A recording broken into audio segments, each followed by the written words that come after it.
All right, everyone, welcome back to the Rice Report. This is a conversation. It's going to be short and sweet, and I'm really happy to have our guest here today because I believe that we live in a world where we have two opposing economic theories that are taking place. You have traditional Keynesian economics, which I'm going to let Tom explain, as well as Austrian economics. Most people don't know what these things are, so we're going to walk through that. We're going to walk through the recent tariff model in the country and get an Austrian economist point of view on where the country's heading and what these things mean. So please today welcome the head of the Mises Institute, Tom DiLorenzo. How are you, Tom? Very well. Thank you. Thanks for having me. Absolutely. Absolutely. So I'm going to kick it off. And just for those out there, those listeners out there, I cover three things here, Tom: money, politics, and religion. So we're not hyper focused on one thing. Okay. But explain the difference out there between Keynesian and Austrian economics. Well, Keynesian is named after a British economist named John Maynard Keynes. It's pronounced like candy cane, Canes, but it's spelled Keynes. And he wrote a famous book in 1936 that was considered to be pretty revolutionary at the time. And one of the key ingredients of that is that prosperity can be created by consumption, by spending, no matter who's doing it, and no matter what you're spending it on. And that's basically Keynesian economics. And so what that means is that, well, if the government just spends money, whenever we have a recession or a depression, that'll get us out of it. Well, we tried that in the 1930s, and we had an explosion of government spending with all the government make work programs in the Roosevelt administration. But the unemployment rate at the beginning of the Great Depression was 2.9%. And by 1940, on the eve of the World War II, it was still around 17%. So all that spending didn't do anything. It made things worse, in fact, because the fact that in order to spend money, government has to take money first. It has to take it from us one way or the other. It has to tax us. It can borrow money, and that means that that money can't be borrowed by private investors or individuals, or it can print money and create price inflation, and that reduces the value of all privately held wealth. So one way or another, it impoverishes the private sector and bloats the government sector. And so ever since then, politicians, the government, and their friends in the media always focus on what is seen. You can see the government financed highway jobs, but what you can't see if you don't understand Econ 101 is that what could have happened had that money remained in private hands, and people always spend their money more efficiently than the government does. And so that's one difference. The Austrian school, so called, is named after it was founded by a number of scholars in Austria. Karl Menger was the first. Ludwig von Mises was his most famous student, and the Mises Institute named after him. And Mises came to America around 1940 and taught at New York University for many years. And but one of the keys of Austrian economics is that what creates prosperity is production. You have to have production first, and before you can consume anything. It sounds like common sense, very simple-minded, but that's a big difference between what has dominated economic policy for decades, Keynesian economics and Austrian school of economics. And of course, capital investment and savings are very important also. People save, and the savings goes into the banking system, and that allows investors and capitalists and entrepreneurs access to capital.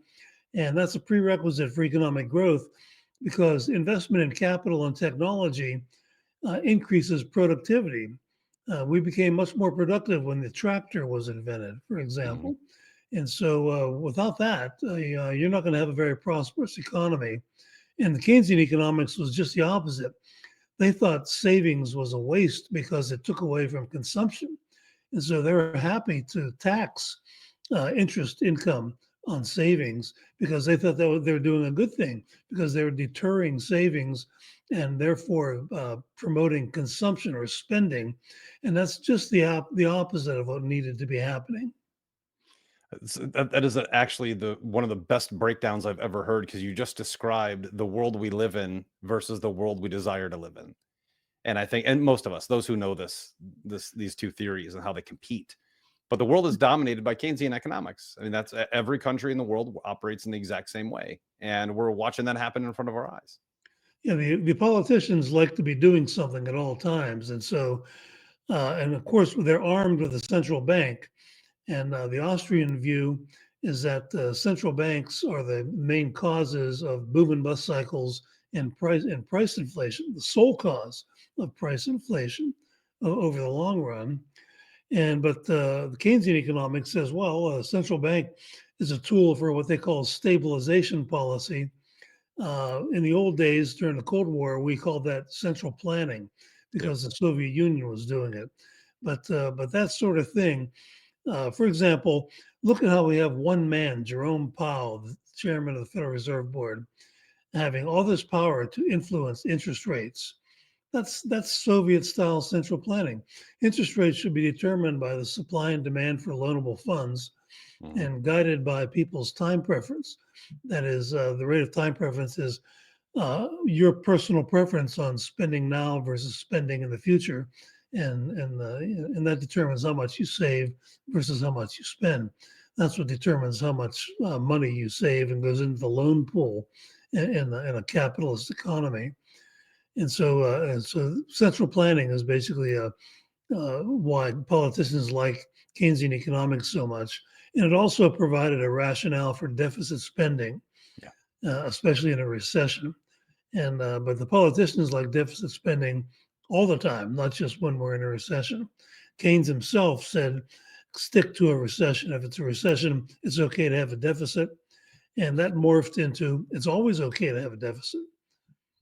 Yeah, a constant deficit. That's what we're Yes, living in now. Like, to continue digging the hole. It'll be fine. The yeah, hole never ends.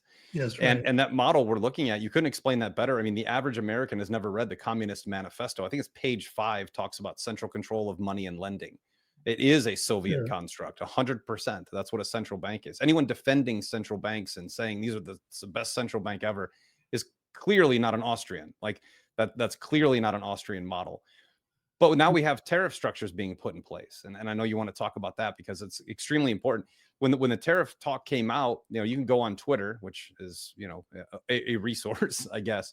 But within 15 minutes, every person on Twitter was a tariff expert, right? Like, everyone knew yes, what would happen, and yeah. this is going to be the long tail. What are you seeing in that area right now, Tom? Well, just last year, the average American tariff rate was 2.5%. And so, what President Trump has been doing is be threatening different countries, saying, well, we're going to put 30%, 50%, 90% tariffs on your goods coming into America. And then he's hoping to get something for them to say, okay, we will reduce tariffs on American goods coming into our country. But what he's ending up with is just the other day, his agreement with the European Union, 50% tariffs on the steel and aluminum, which is used to make cars and a lot of other things. And how's that going to be good for the car industry, the American car industry? And then 15% tariffs on everything else coming from Europe. And compared to the average last year of 2.5%. And tariffs are taxes. And so all of these things that are going to be taxed much higher, 4, 5, 6 times higher than just last year, we're going to pay most of that, you and me, and American consumers and American businesses too, because a lot of the imports are capital goods that are used to produce other things. Tires being imported from Canada to be used to make cars in America, things of that sort. And President Trump doesn't seem to have the foggiest idea of what he's talking about or doing because he hired Elon Musk to cut back on the bureaucracy. And now, for the past several months, he's been bragging and bragging about how many billions of additional dollars are going into the bureaucracy with tariff revenue. And so he's growing the swamp, leaps and bounds, and he's bragging about it. And so, yeah, some people, the Washington establishment will benefit from that. Some American companies that will be isolated from foreign competition will benefit from that. But that benefit will come at the expense of American consumers who are big losers in all this because tariff taxes are taxes. Well, they break down to be not as painful, right? I mean, we look at the tariffs that he put on China, his first administration, and the breakdown was like a 2.5% increase in goods. Doesn't mean it'll be the same this time, but we certainly. And again, getting into politics, I call balls and strikes. So I completely see what you're talking about. We're flooding bureaucracy with more cash, but we also saw a major uptick in government spending in Q2. The GDP came out today at 3%, expected at 2.3. And that rise is basically, and I got to thank my friend Robert for this, for breaking this down today. First quarter, we had a big rush of imports, which depletes the GDP. And now we're looking at production again. But won't the tariffs themselves actually help increase productivity within the country? Isn't that a way to look at it? Because we're looking at a very short term. But in the next 2 to 3 years, couldn't you argue that these tariffs force more production, more of an Austrian model within the country during a transition period? Uh, no, you can't argue that because a lot of the tariffs are on capital goods, like I said a minute ago, and that'll make it harder, more difficult to produce goods and services in the United States for a lot of companies. So that's all up in the air, and so you can't create prosperity by raising taxes, and that's what this is. You create prosperity by cutting taxes. When President Trump was president the first time, he pretty much trashed NAFTA, North American Free Trade Agreement. And in its place, he put pure free trade between Canada, the United States, and Mexico. It was zero tariffs, and they eliminated non tariff barriers like quotas also. And we still had trade deficit with these countries because our cost of doing business here in a lot of industries is higher than Canada and Mexico. Not Mhm. uniformly, but a lot, and that's why we still had a trade deficit. But President Trump is stuck on this sort of 18th century idea that one country's imports and exports should balance out with everybody, with each country. We should buy as much from Liechtenstein as Liechtenstein buys from us. And if not, we should have 50% tariffs on Liechtenstein imports. That's craziness. It's foolishness to do that. I buy a lot more from my local grocery store than they buy from me. They have yet to ask me for an economics lecture at their store, and I have a deficit. And so what? And the GDP accounting, by the way, imports reduces GDP. Well, when people voluntarily buy a product from somebody in another country, and trade is mutually advantageous. The people buying the product are better off in their opinion, and the other person on the other end of the trade is also better off. What's wrong with that? And also, they count government spending as part of GDP. It should be a subtraction because Agreed. the government has to take from us first before it can spend that money. And so these GDP statistics really don't tell us as much as they claim they tell us. Well, I think that's an important Private topic. investment and consumption that is the big thing. For example, after World War II, from 1945 to 1948, there was a two-thirds reduction in the federal budget, two-thirds in absolute dollars. And 1946 was the biggest year ever in economic growth in terms of private investment and private consumption. Okay, it was 40% in one year. It's astronomical, and the Keynesian economists were all claiming we're going to have another Great Depression, worse than the other one, worse than the 1930s, and exactly the opposite was true. They almost never mention that now, though. Isn't that Yeah. funny? Well, yeah, the GDP number for economic health is, it's one of those things people track for economic health. And here's something that I'd love for you to help the listeners out there figure out. We keep hearing GDP growth is great, unemployment numbers are great, CPI is great. Yet the average age of a home buyer in 1990 was 31 years old. In 2010, it was 39, and now it's 56 years old. So how does GDP produce solid, productive, positive numbers, yet our young people can't afford houses, unemployment's rising, and there are changes there? These are really big issues to talk about because the Yeah. GDP, I Well, think, right now is a number we should change. yeah. Well, the big thing in housing is it's the price inflation created by the Fed. Yeah. The housing, even if there's a housing boom, we have such a big housing stock that is the existing stock of houses, even if there's what they call a boom, there might be a 1% increase over the next couple of years in the number of houses. So in terms of supply and demand, supply is increases very, very slowly and in a very tiny amount compared to the whole stock of housing. So whenever we have a increased liquidity created by the Fed, the result is higher prices, but not just a tiny increase in supply of houses, but a big increase in prices. Another thing is that the housing building industry is massively regulated. I would think healthcare is probably the only thing that's more centrally planned and regulated and regimented and controlled than house building. If we were to eliminate 10, 20, 30, 50% of the regulations on home building, that would cause prices to go down very significantly. When they had those horrible wildfires in Los Angeles, what was it, a year ago now? Yeah. They were talking originally, some of the politicians were saying, let's just have a moratorium on all regulation. Just let people rebuild their houses. Well, the last I heard, they haven't rebuilt anything, and they haven't gotten rid of hardly any regulations. It's keeping them from rebuilding on lots, and now vagrants are taking over the property. I've been reading of these property owners that had $5 million houses or $10 million houses. They've got vagrants living on the property now. And no one will kick them out. Yeah, I mean, Yeah. I used to live 4 miles from there. So, yeah, the Palisades is in bad shape, but it's a representation of a Keynesian economic model. It's a pure government overreach into every sort of economy. So, if you were, how do I put this? If you let's say today Tom DiLorenzo is president of the United States, from an Austrian perspective, how do you fix this economy? Well, if I Toughest was question you'll get dictator, all week. yeah, how would I fix the economy? I would abolish the income tax and replace it with nothing. I wouldn't replace it with tariffs. I would replace it with nothing. When Ron Paul was running for president, and by the way, I'm going to his 90th birthday party next weekend. He made that proposal, and Yep. he looked and he said, well, if we did that, the revenues of the federal government would be about what they were. I think it was 10 years earlier, and the government was already bloated beyond all belief 10 years prior to that. And so that would be one thing I would do.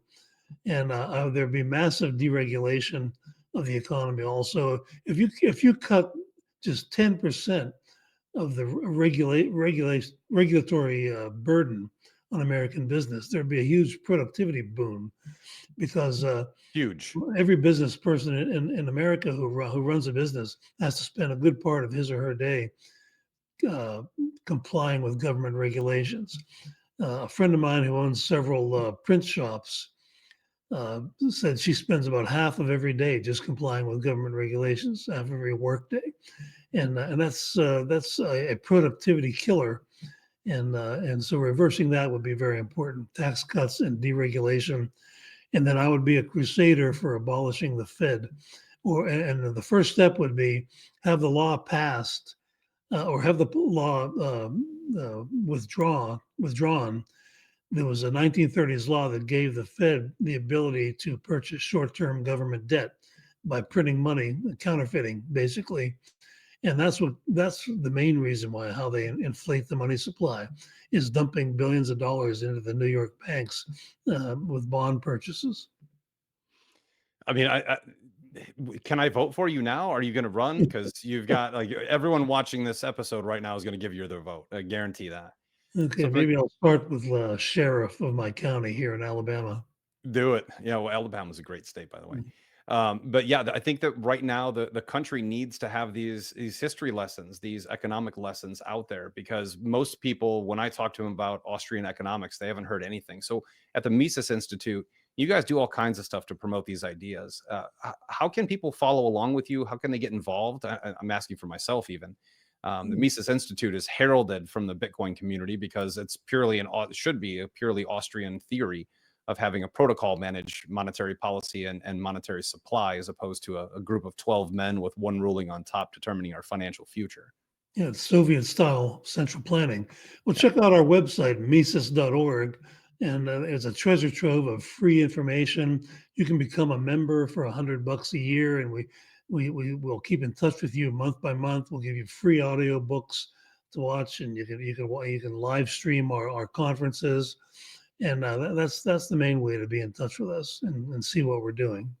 Well, I think it's something everyone should do, and I have been on the website. It is a treasure trove of free information. So becoming a member, do it, support the cause.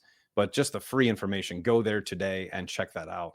And Tom, our time is running out. We got a short one here today. I can't thank you for being here enough. This is such powerful information. Before we go, I do want to talk about the tariff structure we're seeing right now. I think the way you laid it out was so succinct. And I think everyone agrees that free trade wins, free markets win, free money systems detached from a Federal Reserve absolutely win for humanity.